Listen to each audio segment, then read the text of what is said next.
신앙 고백하겠습니다. 나는 전능하신 아버지 하나님 천지의 창조주를 믿습니다. 나는 그의 유일하신 아들 우리 주 예수 그리스도를 믿습니다. 그는 성령으로 잉태되어 동정녀 마리아에게서 나시고 본디오 빌라도에게 고난을 받아 십자가에 못 박혀 죽으시고 장사된 지 사흘 만에 죽은 자 가운데서 다시 살아나셨으며 하늘에 오르시어 전능하신 아버지 하나님 우편에 앉아 계시다가 거기로부터 살아있는 자와 죽은 자를 심판하러 오십니다. 나는 성령을 믿으며 거룩한 공교회와 성도의 교제와 죄를 용서받는 것과 몸의 부활과 영생을 믿습니다. 아멘.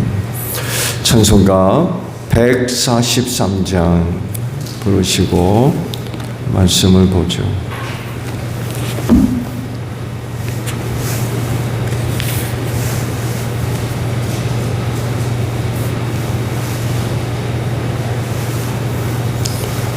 찬송가 143장이에요. 웬 말인가 날 위하여 주 돌아가셨나. 이 벌레 같은 날 위해 큰 해 받으셨나. 내 지은 죄 다 지시고 못 박히셨으니 웬일인가 웬 은혜인가 그 사랑 크셔라. 주 십자가 못 박힐 때 그 해도 빛 잃고 그 밝은 빛 가리워서 캄캄게 되었네. 나 십자가 대할 때에 그 일이 고마워. 내 얼굴 감히 못 들고 눈물 흘리도다.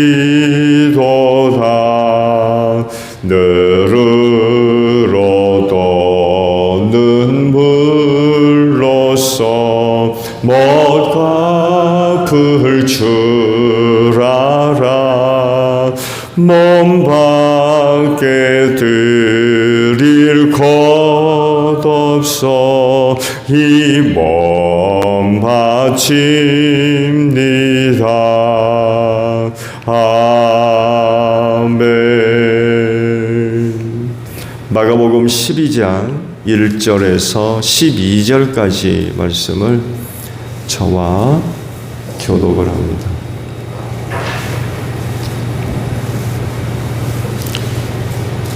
마가복음 12장이에요. 1절에서 12절까지 저와 교독을 합니다. 예수께서 그들에게 비유로 말씀하기 시작하셨다. 어떤 사람이 포도원을 일구어서 울타리를 치고 포도즙을 짜는 확을 파고 망대를 세웠다. 그리고 그것을 농부들에게 세로 주고 멀리 떠났다.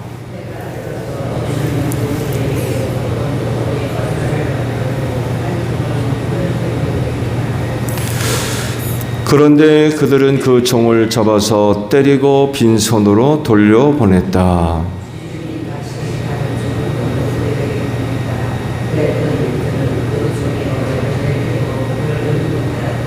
주인이 또 다른 종을 농부들에게 보냈더니 그들은 그 종을 죽였다. 그래서 또 다른 종을 많이 보냈는데 더러는 때리고 더러는 죽였다.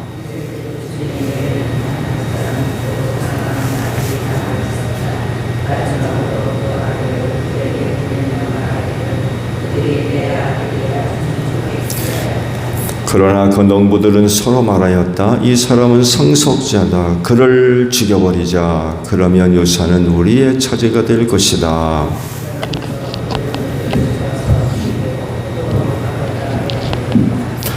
그러니 포도원 주인이 어떻게 하겠느냐? 그는 와서 농부들을 죽이고 포도원을 다른 사람들에게 줄 것이다.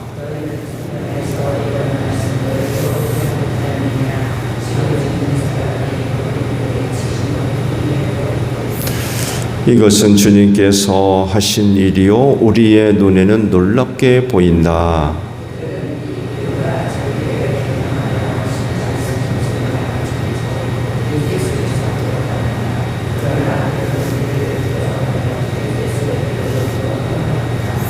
아멘. 오늘은요 12절에 있는 말씀을 함께 나누려고 합니다. 상반절에 그들은 이 비유가 자기들을 겨냥하여 하신 말씀인 줄 알아차리고 예수를 잡으려고 하였다 라는 말씀입니다. 오늘 아침에 주신 말씀은 예수님이 마지막 그 예루살렘에 입성하시고 난 뒤 일어난 그런 그 사건을 배경으로 가지고 있어요. 성전에서 대제사장들과 그리고 율법학자들과 장로들이 예수한테 와서 한 가지 그 질문을 해요. 그 질문은 다른 게 아니라 당신이 무슨 권위로 이런 일을 하느냐고 항의를 합니다. 비난을 했다고 하는 게 나을 것 같아요. 그들이 와서 예수님한테 이런 이야기를 한 배경은 성전에 올라가셔서 그 성전 청결 그 사건을 버린 걸 두고 이런 이야기를 한 거예요. 그러니까 네가 성전에서 그런 일을 벌인 거는 무슨 고난을 가지고 그런 일을 한 거냐라고 이제 물은 거죠. 그들이 고난을 이야기했다고 해서 예수님이 갖고 있던 어떤 고난을 두고 한 말은 아니죠.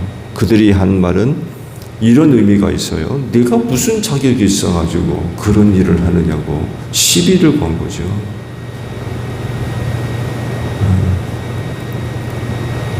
사실 그들의 눈에 예수의 그런 그 행동을 보게 되면 사실 그 이해하기가 힘든 그런 모습이기도 하죠.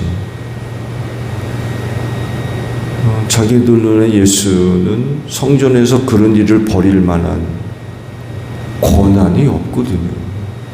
유대교로부터 고난을 받은 것도 아니고 로마 정부로부터 그런 고난을 받은 것도 아니고 하나의 젊은 청년이 갑자기 나타나가지고 그런 일을 벌였거든요. 사실 그들 눈에 예수님의 그와 같은 행위는 자기들의 그 돈벌이를 끊어버리는 그런 일이기도 했거든요.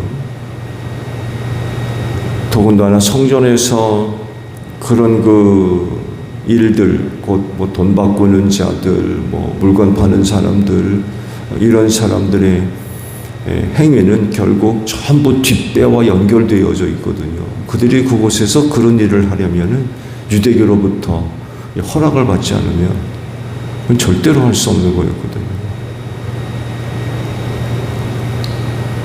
그러니까 적어도 거기서 그렇게 이제 물건을 팔고 돈을 바꾸는 그런 그 모습들은 그 일을 할 수 있는 고난이 주어졌던 거죠. 유대교로부터 허락받지 않으면 당연히 뒷돈이 들어갔겠죠. 감히 뭐 아무나 들어가서 그런 일을 할 수가 없거든요. 근데 예수 전문 청년이 하나 들어와가지고는 난리 법석을 쳐서 다 뒤집어 엎어버리니까 그들 입장에서 볼 땐 기가 막힌 거죠. 말씀드린 대로 유대교로부터 허락받은 것도 아니고 로마 정부로부터 더욱이 아니고 전부 연결되어 있던 사람들이거든요. 표면적으로 보게 되면 유대교를 지키고 율법을 지키며 유대교 신앙을 이어가는 사람들처럼 보였지만 사실은 로마 정부의 아부하는 빌붙어가지고 기득권을 유지하고 있었던, 그러다 보니까 당연히 표면적으로 보게 되면 유대교, 유대민족을 위하는 사람들처럼 보였지만 오히려 동족을 착취하는, 그리고 착취한 것을 로마 정부에 갖다 바치고 기득권을 유지하는 그런 사람들이었거든요. 이런 배경들을 생각해 보게 되면 성전과 당시 성전과 관련됐던 모든 것들은 고난이 주어지지 않으면 도저히 할 수 없는 그런 일들이었어요. 유대교로부터 일정 부분 고난을 부여받든지 아니면 로마 제국으로부터 어떤 고난을 부여받든지 하지 않으면 성전에서의 그런 일들은 감히 상상도 할 수 없는, 꿈도 꿀 수 없는. 근데 예수라고 하는 젊은 청년이 하나 들어와가지고 발칵 뒤집어 보니까 기가 막힌 거예요. 네가 무슨 권위로 그런 일을 하느냐. 시비를 걸었던 거죠. 그러자 예수님이 세례 요한의 세례를 이야기 꺼내죠. 세례 요한의 세례가 어디로부터 온 거냐. 너희가 대답을 하면 나도 너희한테 대답을 하겠다. 무슨 권한으로 내가 그 일을 하는지 내가 얘기를 해주겠다. 그 세례 요한의 권위가 어디로부터 온 거냐. 하늘에서 온 거냐 아니면 사람에게서 온 거냐 대답 좀 한번 해보라고. 그랬을 때에 그들이 아무런 얘기를 할 수가 없었어요. 자칫 잘못 대답했다가는 오히려 자기들의 잘못된 것들이 고발되는 이런 일들이 돼버려가지고 모르겠다고 대답하죠. 모르겠다고. 근데 예수님이 그러냐 나도 무슨 고난으로 내가 이 일을 하는지 얘기하지 않겠다고. 그런 거 얘기를 하시죠. 근데요, 만약 그들이 정답을 얘기했다면 예수님도 무슨 권한으로 내가 그 일을 했는지 이야기해 주셨을 거예요.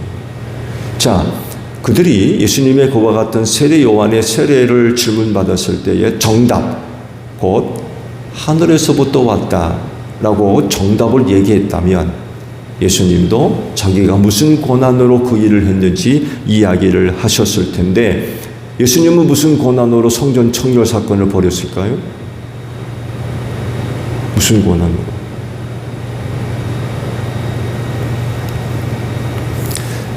예수님이 받은 고난은 유대교로부터 받은 고난이 아니죠. 더욱이 로마 제국으로부터 고난을 받아서 그 일을 한 것이 절대로 아니에요. 그러면 예수님이 고난을 갖고 그 일을 했다고 그러면 그 고난은 어디에서 받은 겁니까? 당연히 하나님 아버지로부터 받은 고난이죠. 하늘로부터 받은 고난. 예수님이요, 세상이 주는 고난을 필요로 하는 분이 아니세요. 세상 어느 기관, 로마 제국, 유대교로부터 일정 부분의 고난을 갖고 그런 일을 하시는 분이세요. 그건 세상의 고난을 필요로 하는 분이 아니시죠. 여러분, 예수님은 창조주이십니다. 하나님이시고 모든 것의 주인이세요. 만왕의 왕으로서 모든 것들을 통치하시는 그런 분이세요. 세상의 어떤 고난을 필요로 하는 분이 아니라는 거예요. 오히려 세상이 예수님으로부터 고난을 받아야죠. 예수님이 세상의 고난을 받는다? 이건 거꾸로 성전은 하나님의 집입니다. 예수님은 그 집의 아들로서, 그 아버지의 아들로서 그 집에서 충성되게 일하는 분이세요. 근데 누구한테 고난을 받습니까? 유대교로부터 고난을 받습니까? 로마 제국의 고난을 받아요. 아버지의 집인데. 그래야 예수님이 고난을 받아서 청결 사건을 벌였다 그러면 당연히 고난은 어디로부터 온 거예요? 하나님 아버지로부터 온 고난이었던 거죠. 근데 사실 예수님이 이런 이야기를 해줘도 당시 예수에 찾아와서 시비를 걸던 대제사장이나 장로들이나 율법교사들이 발칵 뒤집어졌을 겁니다. 왜? 신성무도. 신성무도.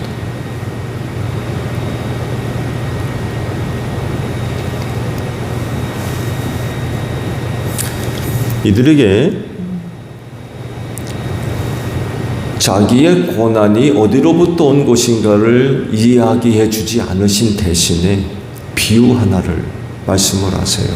그것이 이제 오늘 아침에 여러분이 보신 포도원과 농부들에 관한 그런 그 비유입니다. 여기서 등장하는 인물들이 상징하는 바가 대단히 크지요. 그래서 나중에 그 상징적 의미를 알아차린 유대 지도자들이 예수를 잡으려고 했다고 그래요. 그럴 정도로 당시 예수님의 그 포도원과 농부들에 대한 비유는 들은 사람들에게 굉장히 도전적이고 충격적인 그런 그 비유였습니다. 마치 빗으로 저들의 가슴을 찌르는 이런 비유가 되어버렸어요. 포도원 주인은 누구겠어요? 아버지 하나님이시죠. 농부들은 누굽니까? 유대인들이에요. 유대인들. 더 자세하게 이야기한다고 그러면 당시 예수님을 찾아와서 시비 걸던 유대교 지도자들, 그들이라고 할 수 있죠. 포도원 소출을 받으려고 그 주인이 종들을 보냈다고 하는데 이 종들은 누구 계십니까? 선지자나 예언자들이죠. 그리고 주인의 외아들을 나중에 보내죠. 이 농부들이 주인이 보낸 종들을 때리고 빈손으로 보내고 옥에 가두고 죽이고, 그러니까 하나밖에 없는 아들을 보내면 되겠지 해서 보냈는데 그 아들마저 죽였다고 그러죠. 그 포도원 주인의 하나밖에 없는 아들은 누구 계세요? 예수님이죠. 예수님.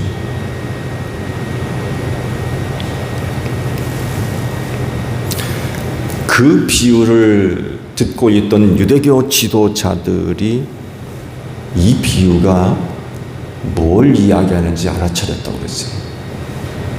이 자기들에게 하신 비유인 줄을 알아차렸던 거죠.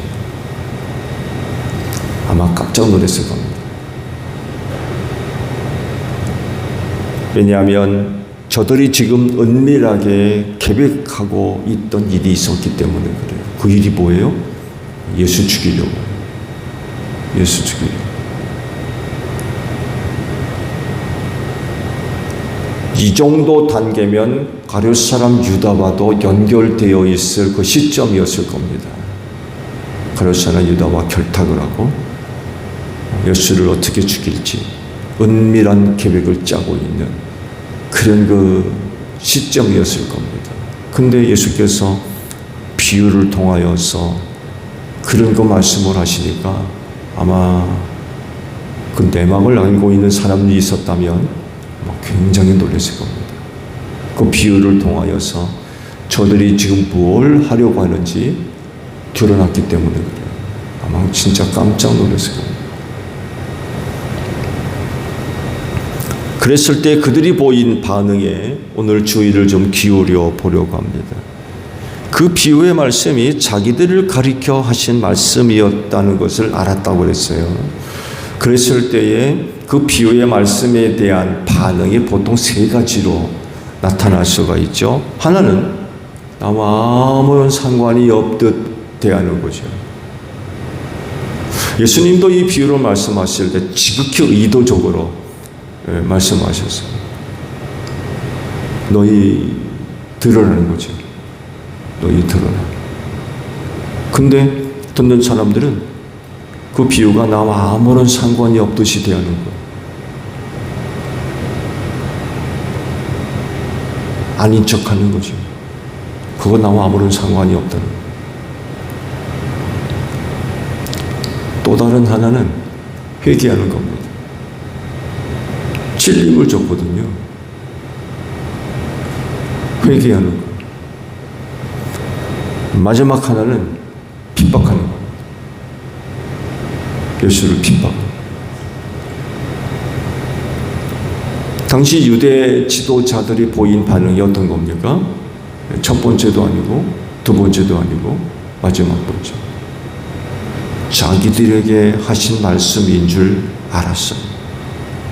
그러면 어떻게 반응을 해야 되겠습니까? 그들이 보인 반응은 예수를 핍박하려고 그런 말을 했다고. 예수를 잡으려 했다고 그러죠. 만약 예수님이 그들 손에 잡히셨다면 그 자리에서 봉변당했을 겁니다. 봉변. 성전 안에서는 할 수 없으니까 성전 밖으로 끌어내가지고 봉변당했을 거예요. 맞든지 돌파 매질을 당하든지 침뱉음을 당하든지 모욕과 수치 아니면 폭행당하는 아마 이런 봉변당하는 일이 발생했을 거예요.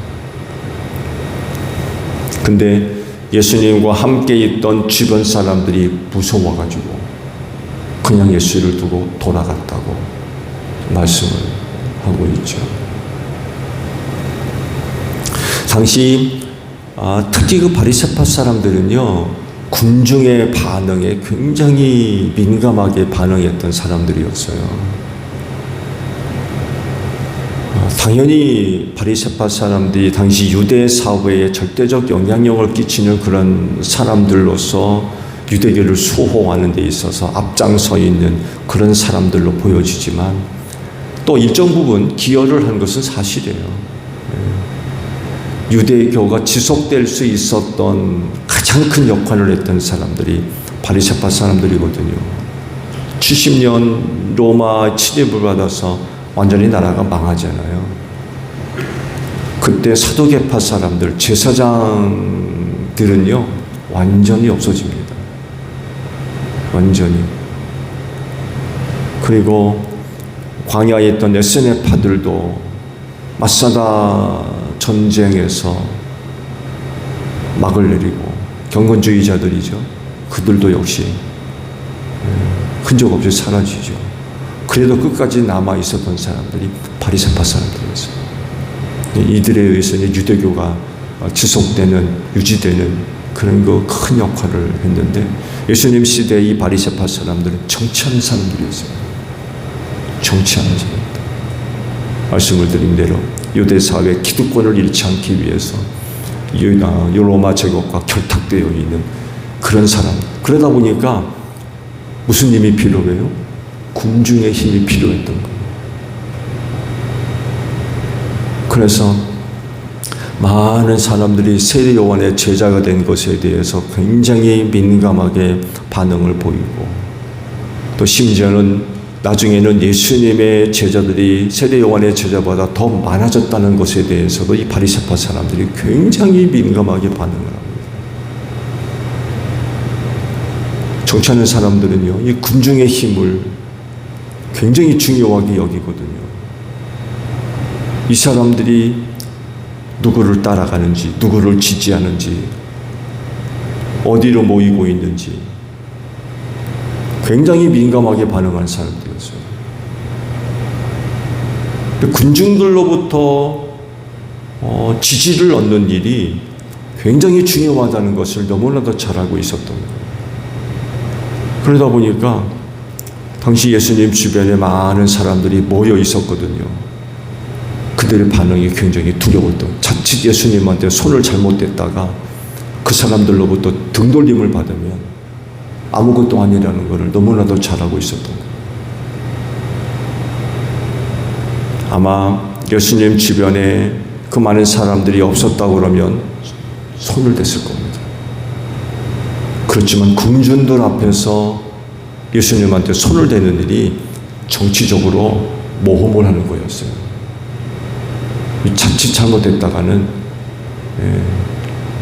그 많은 사람들로부터 동의를 얻든지 그럴 수가 없었거든요. 부정적인 영향을 받을까 봐서 손을 못 댔던 거죠.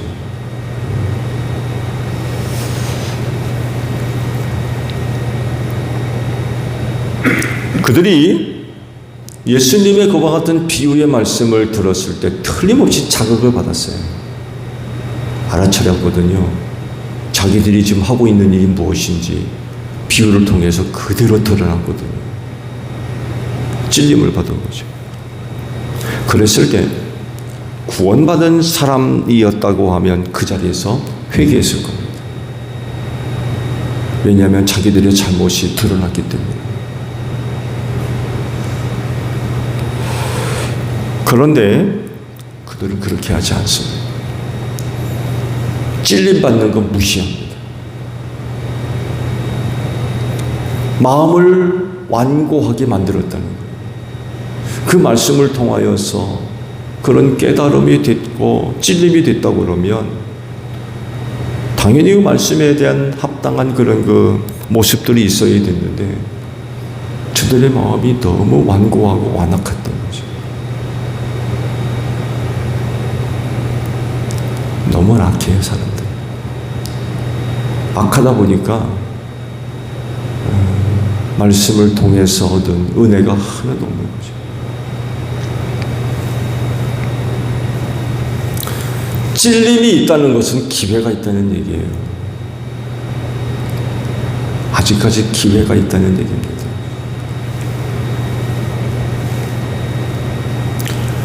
아직 하나님께서 저들에게 기회를 주고 있다는 얘기예요. 하나님께서 어떤 사람들에게 그런 기회조차 주어지지 않으면 찔림 자체가 없습니다. 찔림 자체.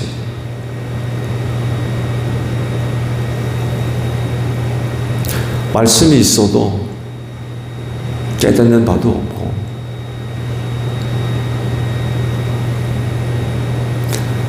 더더욱이 중요한 건 하나님의 영이 그들 안에 계시지를 않아요.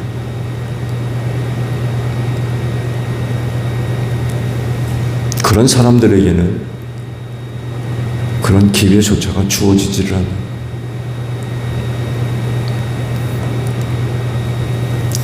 찔림이 있을 때 두 가지 반응 중에 한 가지를 결정해야 돼요. 받아들이고 인정할 거냐 아니면 저항할 거냐. 둘 중에 하나예요. 그리고 이 두 가지 중에 한 가지를 결정하는가에 따라서 그 사람의 운명이 달라질 겁니다. 한 광고 카피에 이런 그 내용이 있죠. 순간의 선택이 10년을 좌우한다는 그런 그 광고 카피가 있었어요. 전자제품을 파는 회사의 광고 카피였어요. 순간의 선택이 10년을 좌우합니다. 그러니까 내가 우리 회사의 제품을 선택하면 10년은 보장받는다는 그런 얘기지요. 한순간의 선택이 10년을 좌우합니다. 그들이 말씀에 대해서 어떤 반응을 보이느냐에 따라서 10년이 아니라 그 한 사람의 영혼을 결정합니다. 운명을 결정합니다. 내세를 결정합니다. 천국 갈 거냐 지옥 갈 거냐.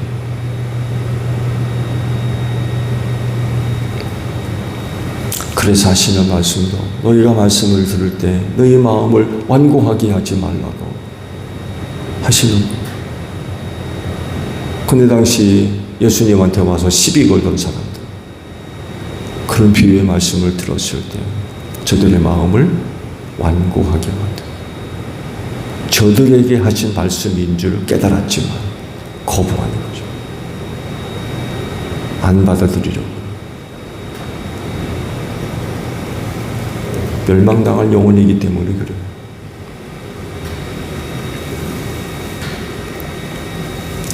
구원받을 사람이라고 하면 성령께서 저들의 마음밭을 기경하셔서 악한 것들 다 제거하시고 말씀의 씨앗이 떨어졌을 때에 뿌리를 내릴 수 있도록 도우시는 은혜가 틀림없이 있는 줄로 믿습니다. 그렇지만 그렇지 않은 사람들은 이런 은혜가 임하지를 않는, 싫어하는 거죠. 그러니까 예수를 잡으려고 그러죠.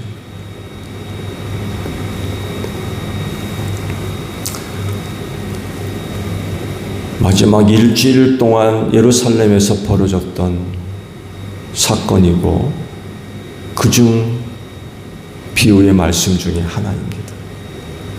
그렇다고 하면 고난주간 동안 말씀에 대한 우리의 태도를 완전히 바꿀 수 있는 그런 그 기회가 되어져야 될 것 같아요. 내게 임하는 하나님의 말씀을 나는 그동안 어떻게 대해왔는지, 아무런 문제가 없다면이야 그야말로 문제가 되겠습니까? 그렇지 않다고 하면 이 고난주간 동안 말씀에 대한 우리의 자세, 태도, 반응을 새롭게 할 수 있는 귀한 시간들이 되어지시기를 바랍니다. 주기도문 합니다. 하늘에 계신 우리 아버지, 아버지의 이름을 거룩하게 하시며 아버지의 나라가 오게 하시며 아버지의 뜻이 하늘에서와 같이 땅에서도 이루어지게 하소서. 오늘 우리에게 일용할 양식을 주시고 우리가 우리에게 잘못한 사람을 용서하여 준 것 같이 우리 죄를 용서하여 주시고 우리를 시험에 빠지지 않게 하시고 악에서 구하소서. 나라와 권능과 영광이 영원히 아버지의 것입니다. 아멘. 기도하겠습니다.